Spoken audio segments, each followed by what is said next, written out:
Kita mau cerita tentang doa.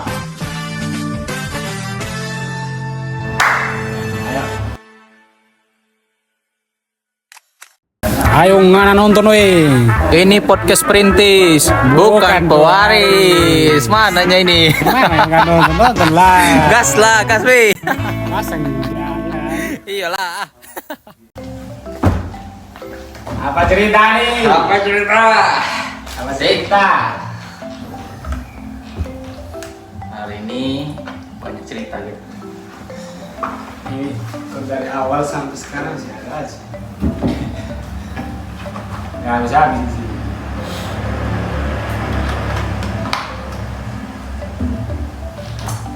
Banyak cerita kita hari ini ya. Banyak kali cerita. Cuman kita mau Bingung mau cerita yang mana? kita mau cerita yang kali ini sangat-sangat penting nih. Kita mau cerita tentang doa. Ayo.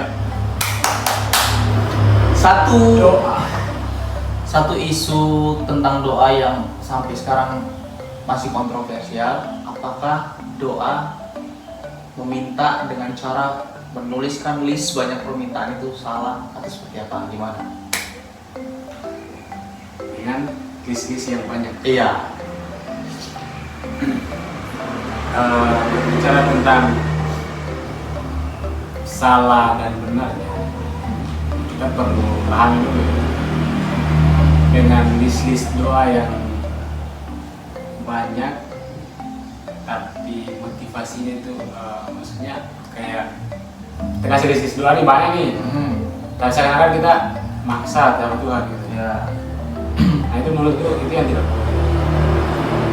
Nah kalau kita misalkan nulis semua kita doakan segala macam itu kita masukin dalam doa-doa kita, tapi dengan satu motivasi,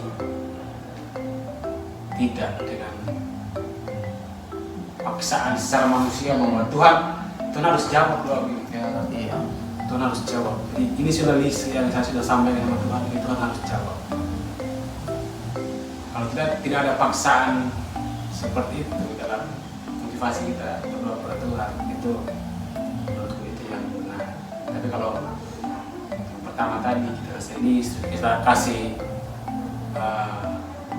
statement di akhirnya karena bahwa Tuhan harus jawab. Karena kadang juga secara manusia kan orang juga mikir, Tuhan sudah suruh minta nih, jadi kita minta semuanya, tapi dengan satu harapan Tuhan harus jawab. Kan belum tentu ya. Iya. Jadi doa kita itu belum tentu. Kita berdoa hari ini Tuhan akan jawab hari ini. Dan waktu manusia dan waktu Tuhan itu kan Beda. iya. Jadi terkadang juga banyak orang berdoa kepada Tuhan akhirnya kecewa. Kecewanya kenapa? Karena belum dijawab Tuhan. Bukan tidak dijawab Tuhan, tapi belum dijawab Tuhan. Sehingga dalam proses waktu yang Tuhan tentukan dia belum sampai sana atau kita belum sampai sana, kita sudah menyerah ke Tuhan.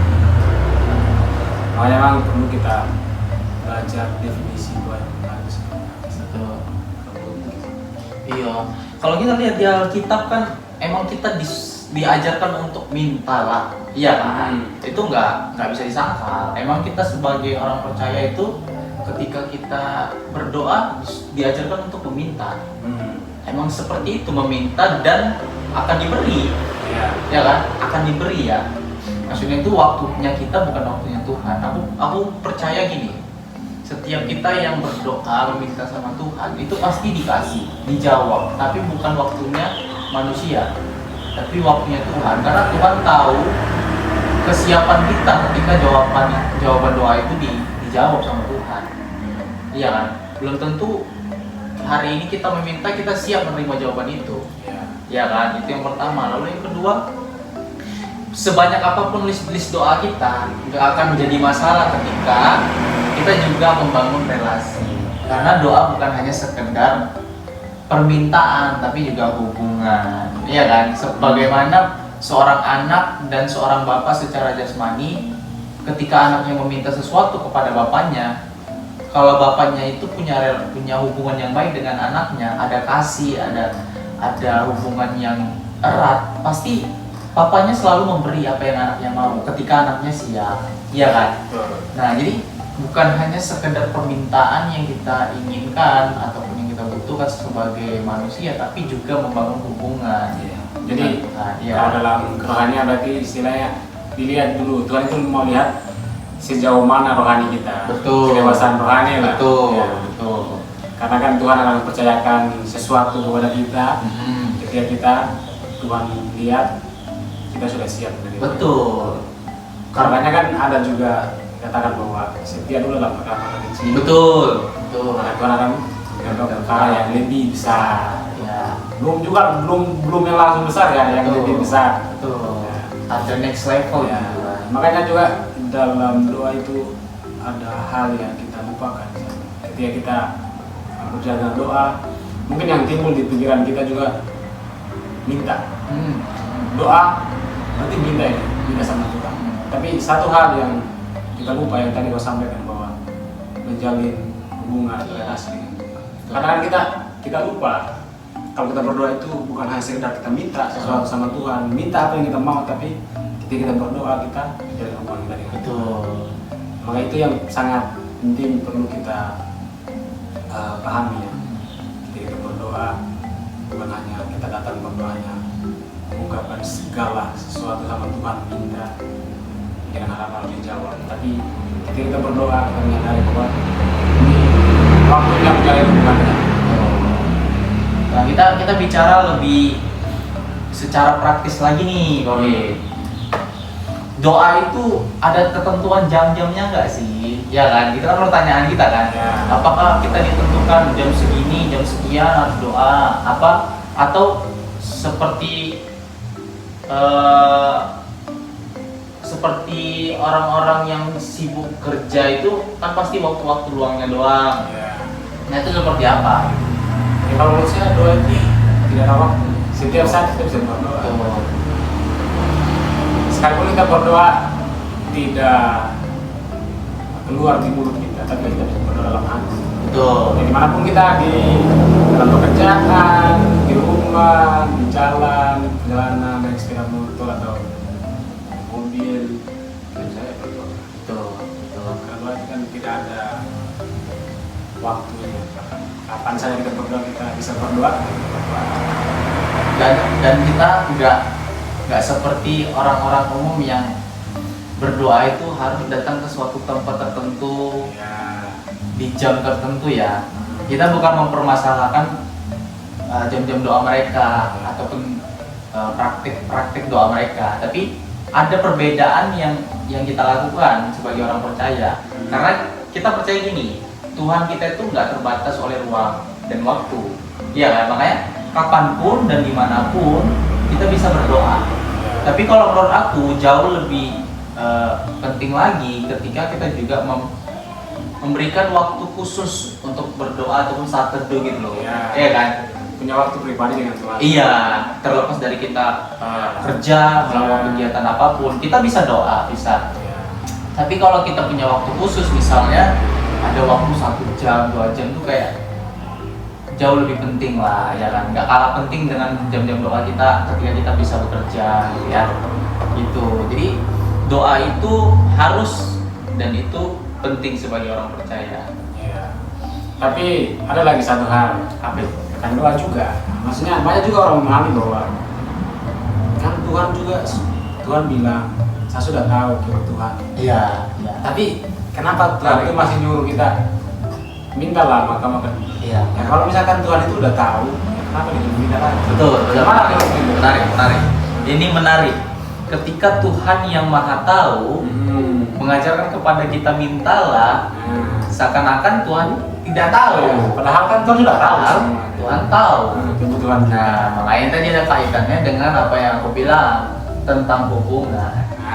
Tuhan mau kita itu sebagai anak-anaknya itu punya hubungan yang intim gitu loh, secara relasi gitu loh. Jadi aku tahu kebutuhanmu, nih kan, misalnya Tuhan pasti tahu, Tuhan Maha tahu. Tapi Tuhan pengen kamu tuh dekat sama aku, kamu sampaikan apa yang kamu butuhkan, ya kan? Sehingga kebutuhan itu tersampaikan melewat hubungan kita gitu kan. Kalau enggak nanti jatuhnya kayak sulap dong ya. Kayak sulap dong, nanti tiba-tiba langsung dikasih. Dan ini loh, ada hal penting loh, kenapa Tuhan nggak semudah itu menjawab doa kita. Satu hal nih penting nih, perlu kita ingat ini, karena Tuhan nggak mau ketika semua hal itu mudah diberikan, kita nggak akan berdoa. Nah, betul. Kita nggak akan berdoa, apalagi kita mau menjalin hubungan sama Tuhan, itu mustahil, karena semua hal bisa didapati. Iya kan? Makanya Tuhan tuh selalu memberikan proses kepada kita. Iya kan? Selalu memberikan waktu yang berproses gitu, nggak langsung dikasih enggak. Makanya untuk melatih kerohanian kita, sehingga kita nggak yang apa-apa udah didapetin lalu kita pergi begitu aja, lalu kita seenaknya aja gitu sih kalau menurut aku. Jadi memang intinya berdoa itu bukan hanya kita tidak berpikir bahwa Tuhan sudah tahu jadi kita tidak perlu berdoa, tapi ya tadi hubungan. Iya. Hanya yang utama di situ. Betul. Oke teman-teman, untuk closing statement dari kami, ada closing statement? Mas Boys ada Pak? Hah? Mas Boys. Ya, closing statement dari kami. Doa itu tugas kita sebagai orang percaya. Doa bukan hanya sekedar meminta, tapi doa juga perlu kepercayaan dan membangun hubungan bersama dengan Tuhan. Ya, ketika kita membutuhkan sesuatu, berdoalah. Ketika kita merindukan Tuhan, berdoalah. Ya kan? Segala hal itu harus kita landaskan dengan doa. Karena kalau kita nggak berdoa, kita nggak akan bisa menjalani hidup kita sampai hari ini. Betul ya? Amin. Dan ingat, kami juga punya keyakinan teguh bahwa ketika kita sungguh-sungguh berdoa di dalam Tuhan, besar kuasanya. Amin. Oke, teman-teman, sampai di sini podcast kami. Ingat, selalu berdoa dan jangan lupakan Tuhan. Oke? Ya. Jangan kerjamu apa aja, minta-minta aja.